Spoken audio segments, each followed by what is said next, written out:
মাইমুনা আক্তার সমাজ সমাজ করে কি বুঝাইতে চাইতেছেন আমি তো বুঝতে পারতেছি না। সমাজের কাছে তো অলরেডি আমাদেরকে অনেক ছোট করেছেন।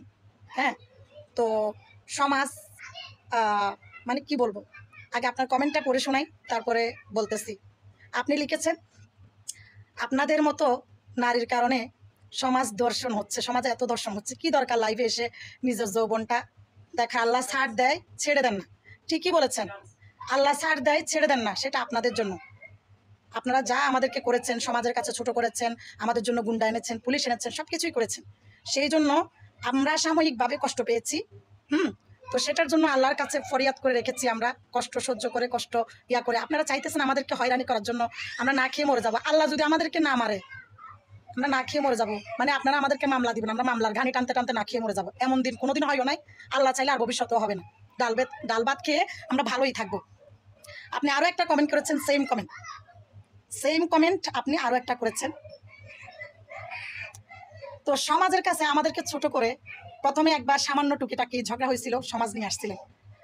আমি যখন সমাজকে বলছি যে আল্লাহ আপনাদেরকে হেদায়াত দান করুক, এরকম বড় লোকদের বিচার যেন আরও বেশি বেশি করতে পার, এটার জন্য সমাজ আমার গায়ে হাতও তুলতে চাইছিল, সমাজের নেতা। যাই হোক, এটা ওনারা ভুল বুঝছে হয়তো, জানি না কেন এমন করলো, অবিচার করলো, হয়তো আমাদের টাকা নাই বলে। তারপরও সমাজের প্রতি আমার শ্রদ্ধা।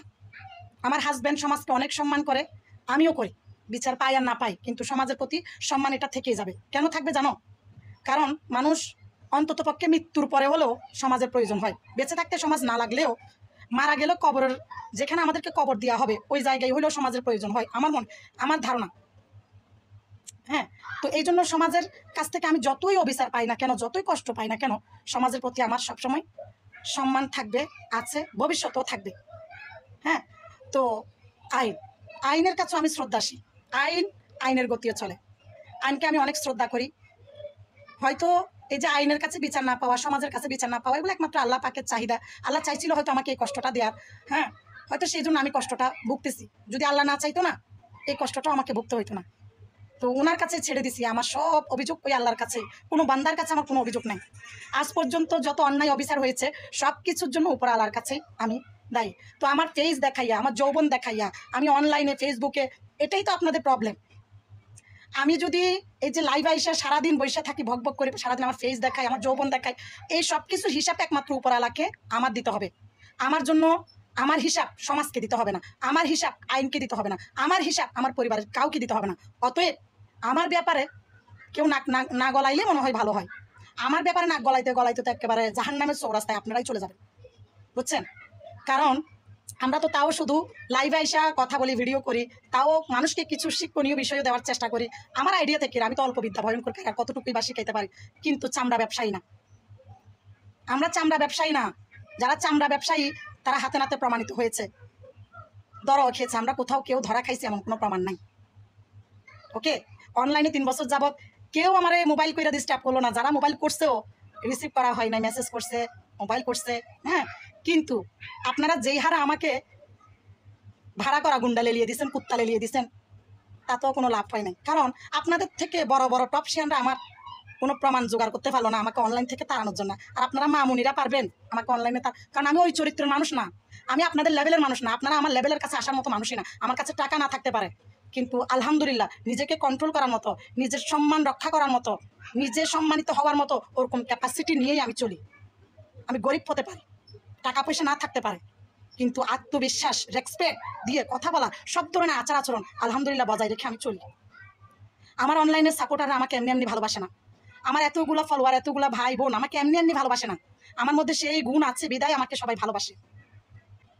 তো এর মাইমুনার সাথে আফরান চৌধুরী ও কমেন্ট করতেছে যে আপনার কথা শুনে মনে হচ্ছে আপনি ফাটানোর জন্য প্রস্তুত। ফাটানোর মতো এতে কোনো মজা নাই। এরা কি কমেন্ট করে, এদের সস্তা মন মানসিকতা দিয়ে কি কমেন্ট করে, এরা কি বুঝাইতে চায় আল্লাহ জানে। এদের তো কোনো বিবেকে নাই।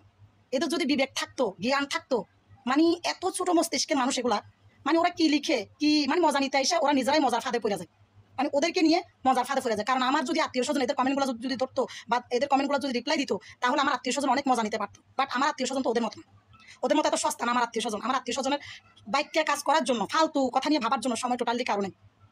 হ্যাঁ, আমার আত্মীয় স্বজনের টাকা না থাকলেও অনেক মূল্য আছে, অনেক সম্মান আছে। এদের মতো 2 টাকা সস্তার লোক না। এরা মানুষকে সস্তা বানাইতে যায়, নিজেরাই সস্তা হয়ে যায়। আমাদেরকে সমাজের কাছে ছোট বানাইতে যাইয়া এরাই ছোট হয়ে যাচ্ছে। আর এগুলা এই যে মাইমনা, আফরান চৌধুরী, এই যে আর ফয়সাল, আলমগীর, এগুলো হচ্ছে একই একই গ্রুপ, একই টিম, একই দল। এদের আর মস্তিষ্ক থাকলে কতটুকুই থাকবে। আমাদেরকে ছোট বানাইতে যাইয়া সমাজে বলো, আইনে বলো, সব জায়গায় পৌঁছে যাচ্ছে, তারপরে এদের শিক্ষা হয় না। আবার আমার ছেলেকে হুমকি দেয়, আফরান চৌধুরী ছেলেটা, আমার ছেলেকে নাকি সাবধান করে রাখতাম, আমার ছেলেকে হাতের কাছে ফাইলে নাকি আতুর বানাই ফেলবে, ল্যাংরা বানাই ফেলবে। এই আফরান চৌধুরী যে কমেন্টগুলো লিখছে আমি সবগুলাই দেখাইতেছি। তো যাক, আমার অন্তর থেকে সব ব্লগারের জন্য অনেক অনেক দোয়া ভালোবাসা, সব সাপোর্টারদের জন্য অনেক অনেক দোয়া ভালোবাসা। সবাই ভালো থাকবেন, সুস্থ থাকবেন। যারা আমার পেজটা ফলো করেন নাই, আমার পেজটা ফলো করবেন। যারা ইউটিউব চ্যানেলটা সাবস্ক্রাইব করেন নাই, তারা ইউটিউব চ্যানেলটা সাবস্ক্রাইব করে পাশে থাকার অনুরোধ রইল। আমার পেজে আর ইউটিউবে একই ব্লগ, ঠিক আছে? তো হয়তো অনেকেই ইউটিউবে আছেন, পেজে নাই, পেজে আছেন ইউটিউবে নাই, এই জন্য একই ব্লগ দেওয়া হয়। তো এখন হচ্ছে সবাই আমার পাশে থাকবেন। আমি খুবই অসহায়, খুবই গরিব, এই জন্য আজকে আমাকে আমার বাচ্চাদের ছোট্ট একটা মেয়ে, তারও শুনতে হয় তেনাফাটা, আমারও শুনতে হয় তেনাফাড়া। তো এই দায়ভার আমি আপনাদেরকে দিয়ে দিলাম। এখন আপনারাই পারেন আমাকে যথাযথভাবে সাপোর্ট করে, সহযোগিতা করে আমাকে কিছু আর্ন করার সুযোগ সুবিধা করে দিতে। তো ঠিক আছে, এই ভিডিওতে এই পর্যন্ত। সবাই ভালো থাকুন, সুস্থ থাকুন, আল্লাহ হাফেজ। আর এই মাইমুনা আক্তার